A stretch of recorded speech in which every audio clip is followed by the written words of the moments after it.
Hey, this is WizTheMc and you're watching my iHeart Ask Anything chat. Thank you to Romeo and Live Requested for having me on tonight to talk about my new song, Show Me Love. Kristen from Provo, Utah asks, how did Show Me Love come together? So, it's been exactly 1 year now. It was July, I wrote it in July 2024 in Berlin with my friends Bees and Honey. It was a really hot day. It was like 37 degrees Celsius, and and we were just so immersed in the summer that we needed to write like a summer anthem. And I remember when Alexei from Bees and Honey first put the keys down, we knew we had to like write something that makes you float and makes you feel free, And we didn't stop writing until we had like that feeling locked in. And yeah, I think you can tell now that that song kind of makes you feel free and light, and that was like the whole intention behind it. Yeah.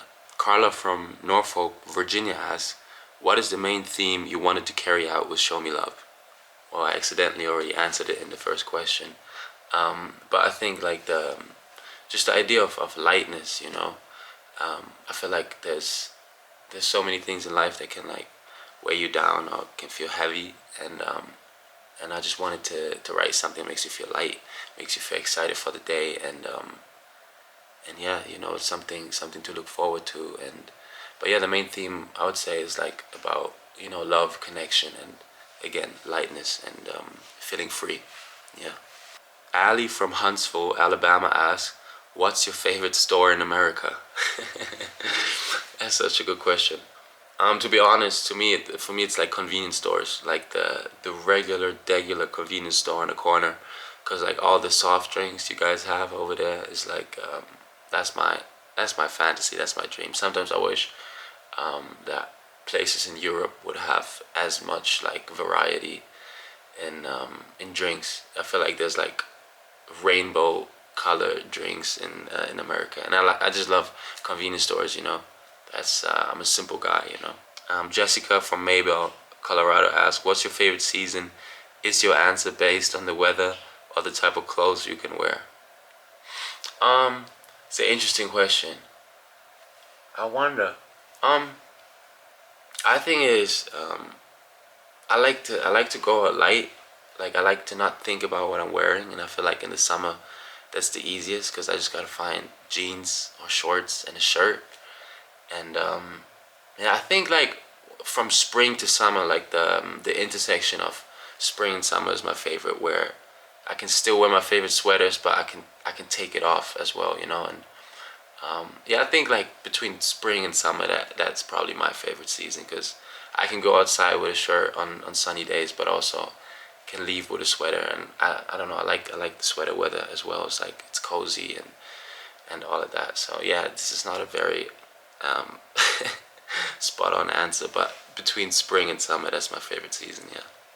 Heidi from Grand Rapids, Michigan asks, what music did you listen to when you were a kid? All kinds of music. My memories from like being a kid was actually listening to the radio a lot. I know, like I would have a little radio in my room, and I would just like flip through the stations, and so I feel like it was just like a lot of like popular music, like pop music back in the day. So like anything around like 2010, that was my radio year as a kid, and I would just dance to that in my room.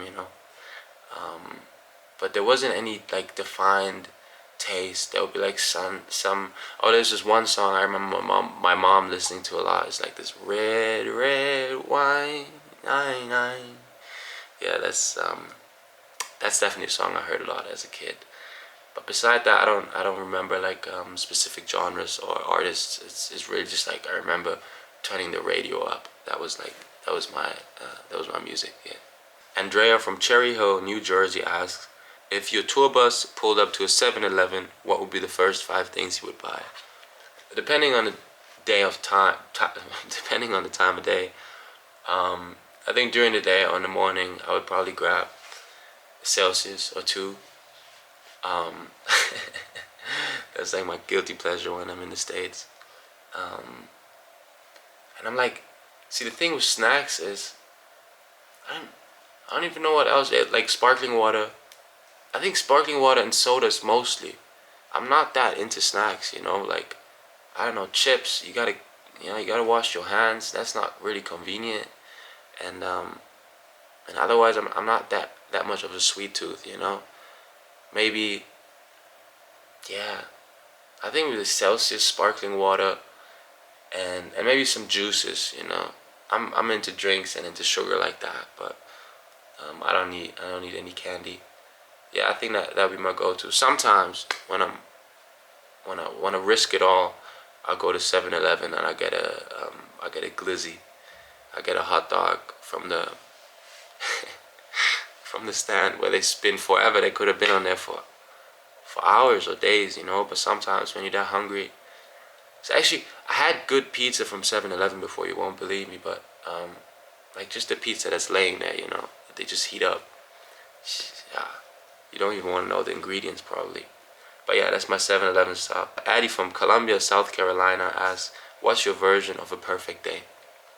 I think a perfect day is nothing scheduled. If there's nothing on the schedule and I just kind of play it by ear, and you know, and then probably I like spontaneous days, like and I'm not even planning to go to the studio, but I hit a friend, be like, "Yo, you want to hit the studio?" They're like, "Yeah, I'll be there in an hour." I go there for a couple hours. Then I hit another friend. It's like, "Yo, I'm about to leave the studio. Where you at? You want to play some basketball?" It's like, "Yeah, I'm about to leave work." Boom, we're gonna play basketball. And after that, you know, just chill, just simple. I love spontaneous days when you wake up, you don't know what's gonna happen, and everything kind of unfolds. You know, that really is my perfect day, cause I don't know, somehow on those days everything is like works out perfectly, cause you didn't try to plan it. Yeah.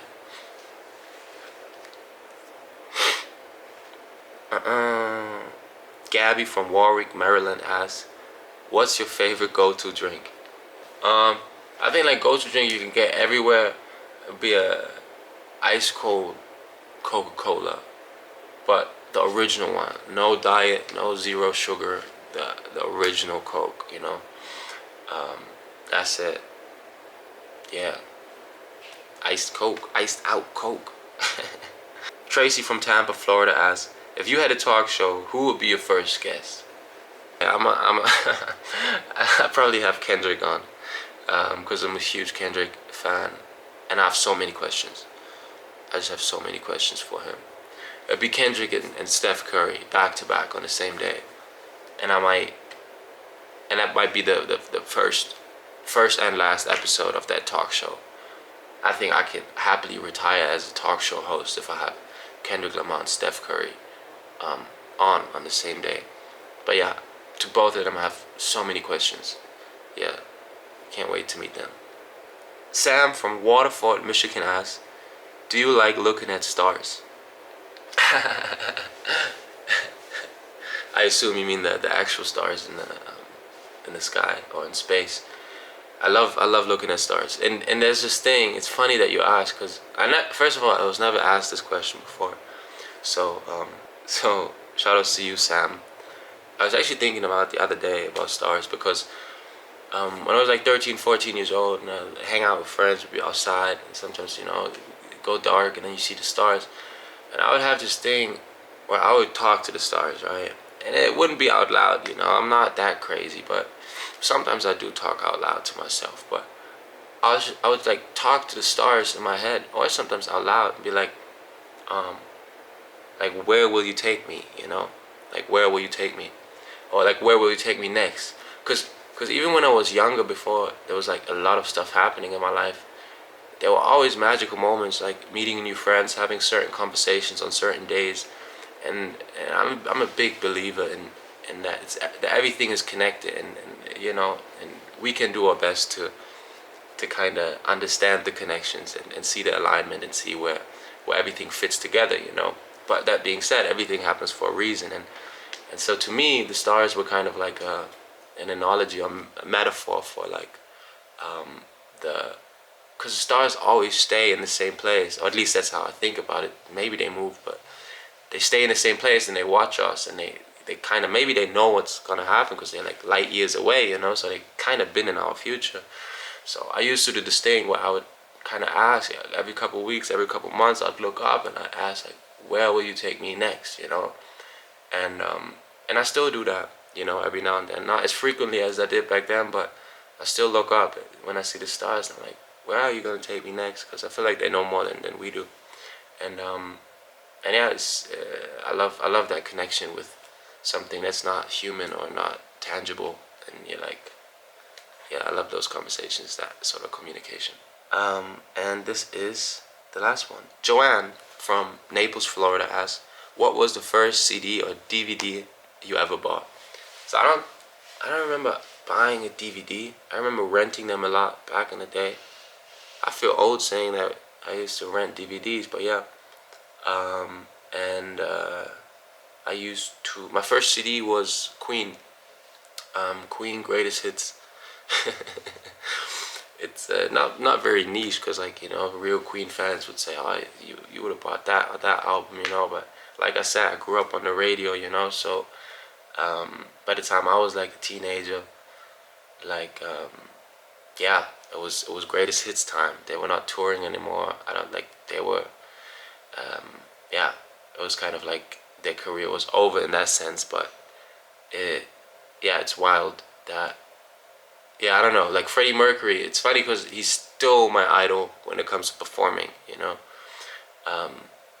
yeah, Freddie Mercury carries something very special. And when I think of like, I used to watch a lot of his warm-up videos before going on stage, and what he would do before going on stage. And that's like my level of entertainment that I want to achieve in my lifetime. And really, any show I go to, like, I want people to be mesmerized the same way people were mesmerized when they saw Freddie Mercury.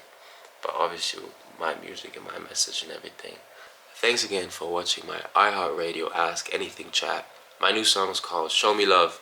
Thanks again to Romeo and Most Requested Live for having me on tonight to answer your questions. Till next time.